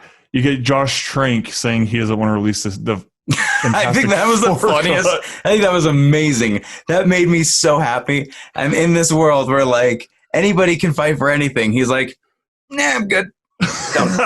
Don't put that out. Please don't put that out. I just want to move past it. And everyone else. Oh God. But yeah, sorry, Snyder Cut. What about? Well, it's just like how they bullied.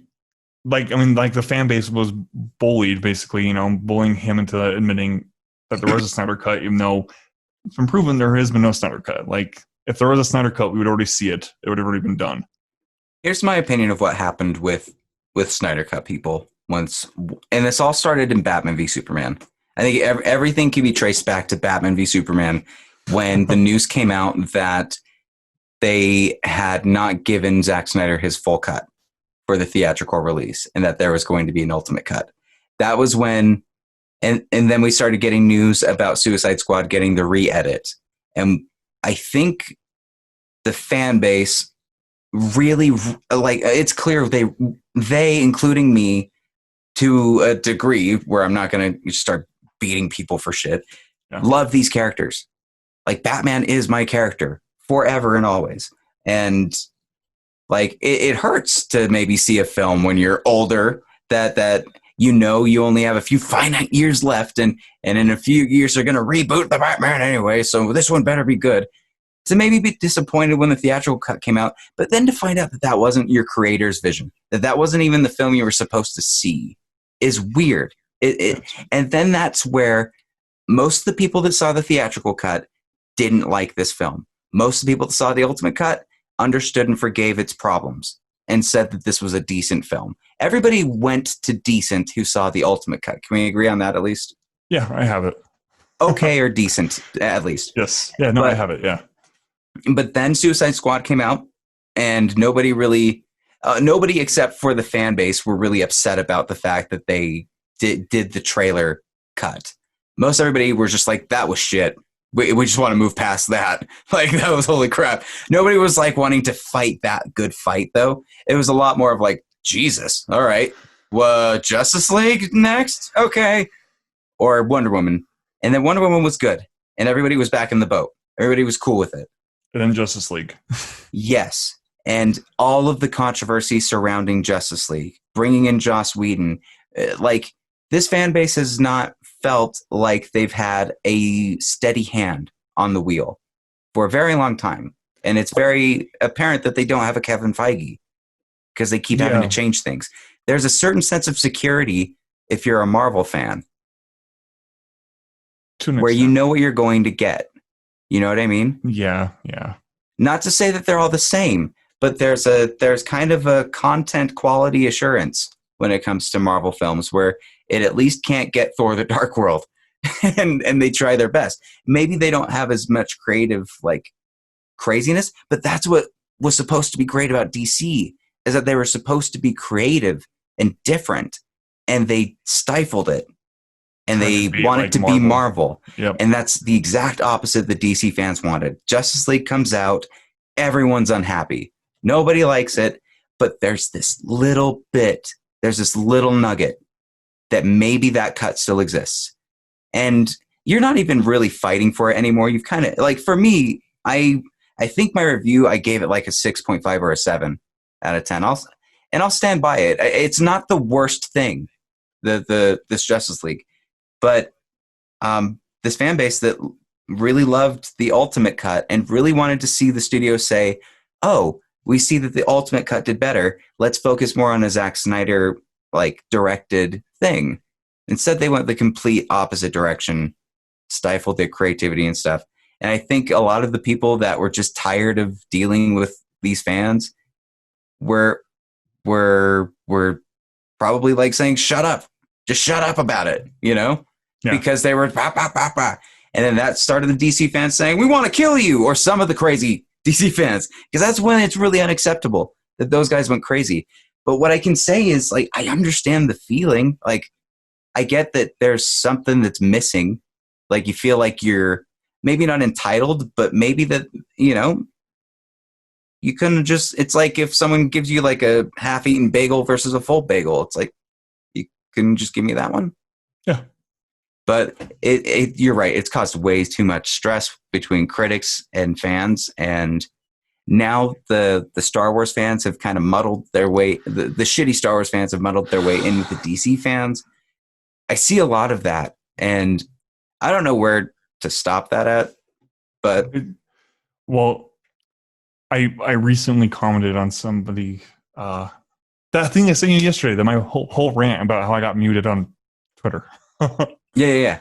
And again, that's stupid. Like, it's stupid. I'm sorry. If somebody has an opinion, just move on with your day. It's not a big deal. Like, I wonder if he muted my comments, like the toxic fan base wouldn't see it and lash out, you know, because I just said, I think the toxic fandom started with The Last Jedi, seeing how split it was. I mean, it was there with like The Force Awakens, you know, but like it wasn't as bad. Like, people were still willing to give it a hope. And then when The Last Jedi came out, I mean, that's when you really see the split with Star Wars.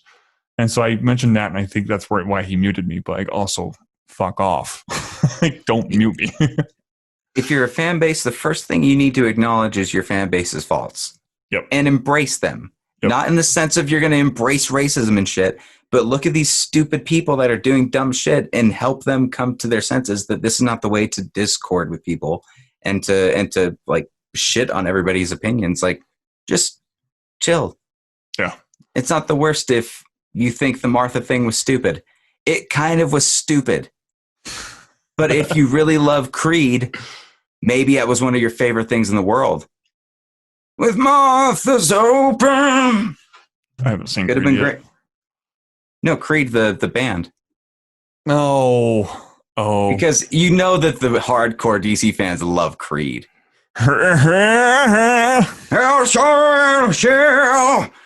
His Superman is Jesus.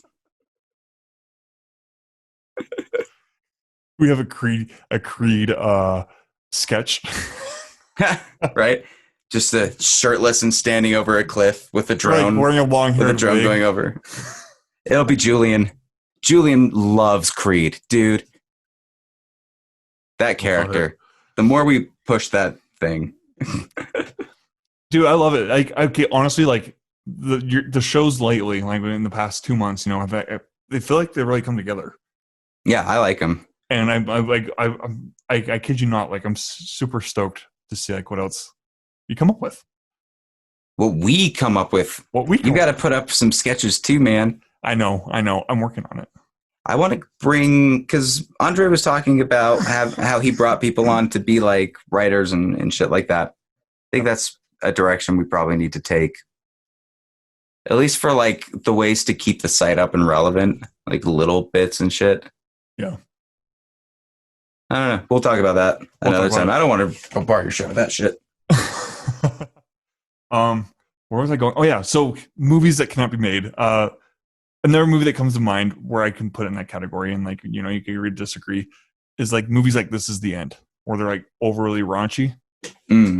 Or Movie 43. That would not exist right now. No, that would not. But that movie's not even that good. So like, that's why I didn't mention it, because it's not even that good of a movie.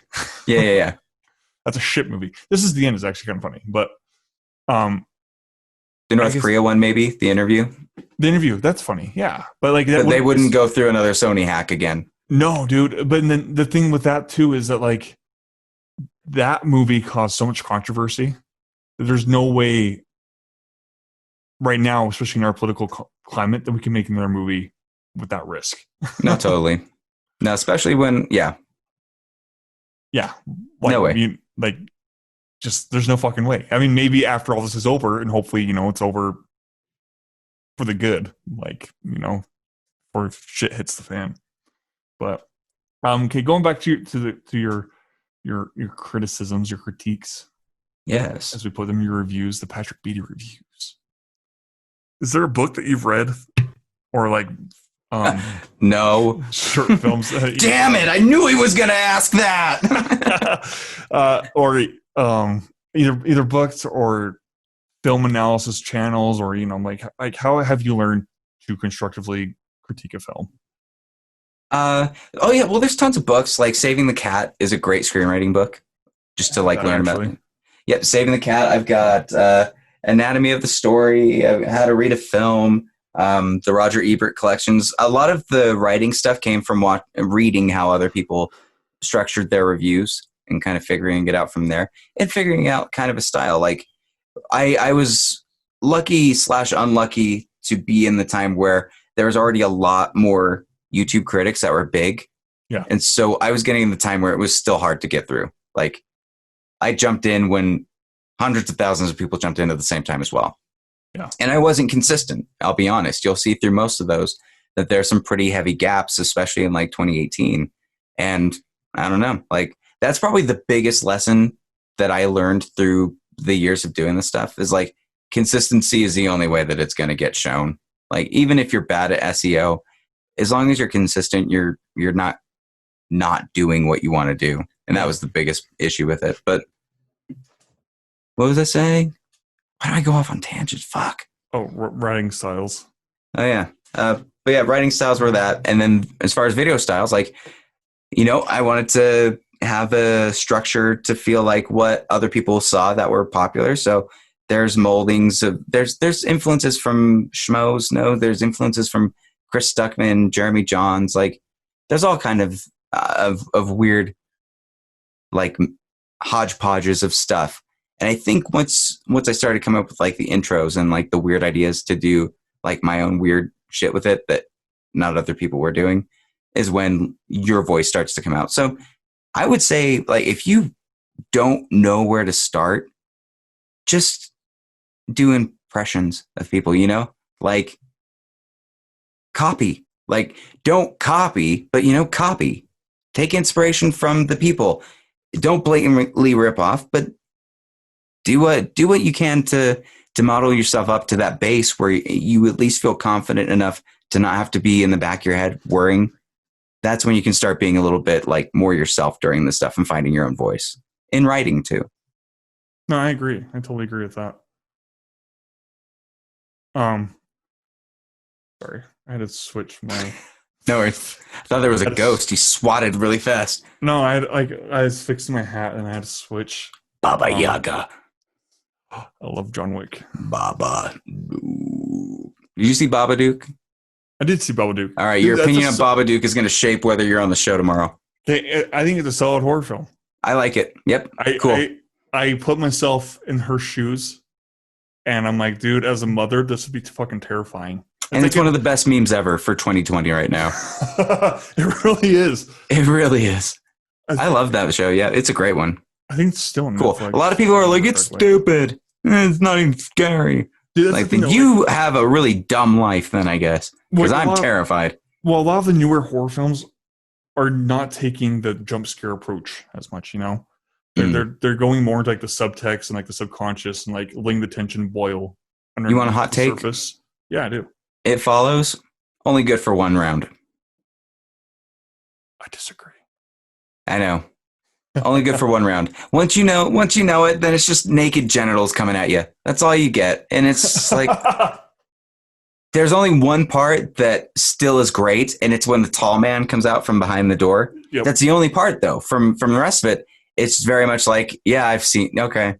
Dun, dun, dun, dun, dun, dun. Just pubes running towards you. Music, dude, that music was...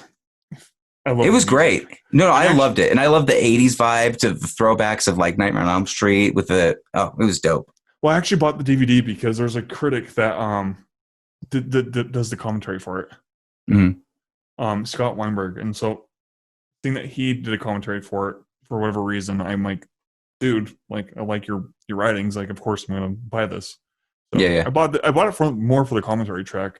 And I guess that's why I buy a lot of DVDs. Because Netflix doesn't fucking offer commentary tracks. HBO does not offer commentary tracks. Or director's cuts. I know. Put out the Lord of the Rings director cuts, you cowards. Yeah, I noticed on HBO Max they do not have the extended cut. So put it out, you cowards, and make it 4K, you sons of bitches. Yeah, and that's where they're also slacking, is that none of the content is 4K right now. Put all the Batman up. Why do we have Batman Forever and not the Dark Knight? But did they have Batman and Break Robin? the rules. The Batnips. No, hey, hold on. Well, yeah, Batman Forever started with Batnips. I'm glad that I was about to correct you thinking you said Batman and Robin. I did say Batman and Robin. It's Batman Forever, damn it. I'm just kidding. But if I had to prefer the two, dude, I'd choose Batman and Robin. Really? No, I'd go Batman Forever.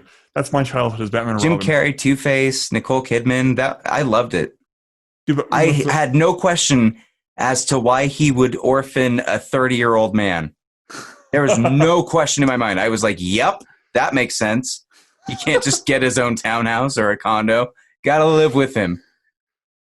But full-grown adult. I'm going to adopt you. Schwarzenegger with his freeze. Go. Freeze.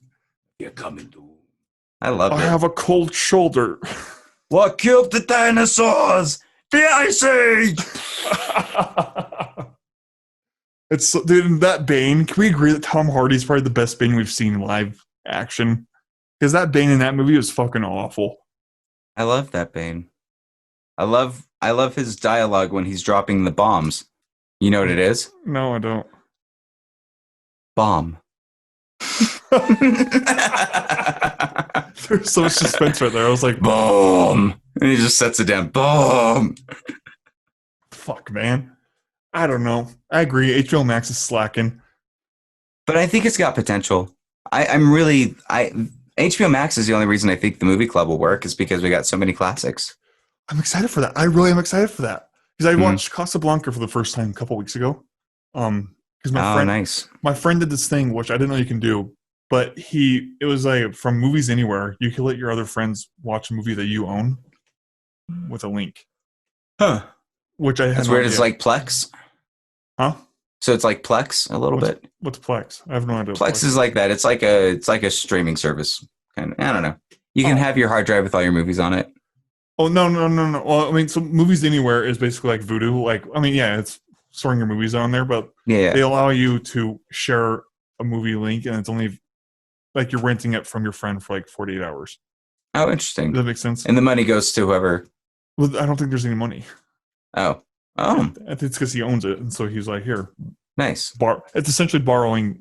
Yeah. It's weird. And it expires after 48 hours. Yeah, which is what movie rentals do. So that's the best way to look at it. But I watched that for the first time, and I saw that was actually on HBO Max, on the front screen for the classic movies. I'm like, fuck, if we're up to like this comparison, like, right? I'm down for it, dude. Hell yeah, it'll be cool.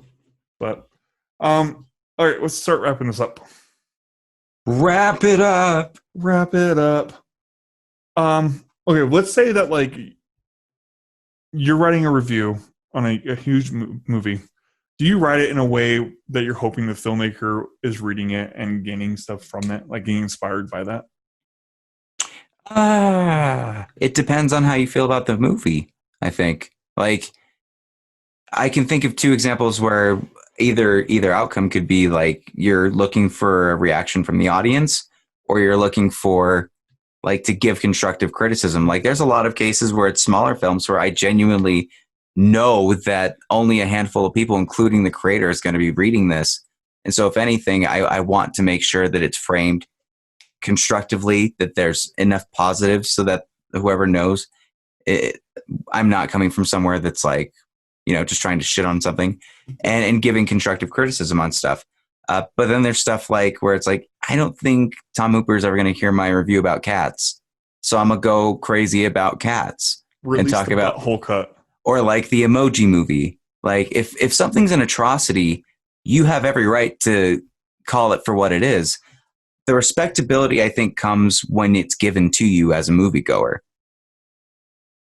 I can appreciate that. Yeah, if they're wasting your time, why should you, No, I can totally appreciate that.